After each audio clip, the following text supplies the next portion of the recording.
A, A, za, ta, ha.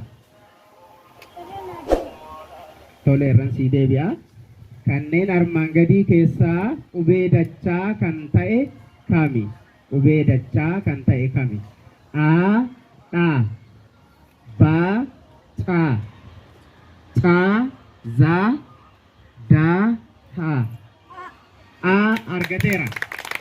Afaan Oromoo akka waliigalaatti meeqatu jira? Qubeen afaan Oromoo akka waliigalaatti meeqatu jira? A 13, ba 33, ta 27, da 26.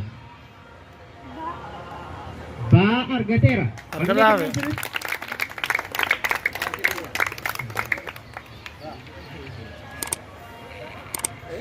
Ittaani 13 fi 18 isaa qaba. Jechi lama jedhu dubbachiiftuu meeqa of keessaa qaba? A takka, ba lama, ta sadii, da afur. Maal jettu? A takka jettee jirti. A takka hin arganne. Mana keessaa mee?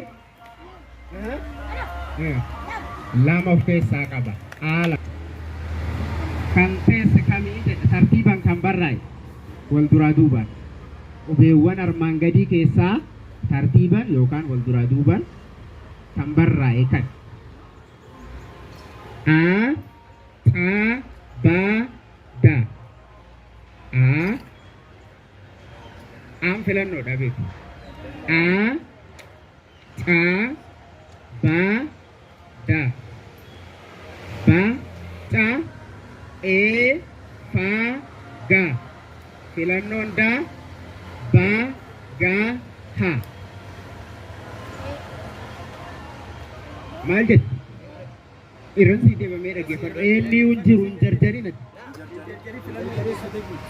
Qubeewwan armaan gadii keessaa tartiibaan kan barraa'an kami? Filannoon A, filannoon A tartiibaan kan barraa'e. Filannoon aan akkas jedha. Filannoon aan ta, ba, da jedha. Ta, ba, da jedha. Filannoon baan a, da, ta jedha. Filannoo caa, e, fa, da jedha. Filannoon daan ba, ga, ha.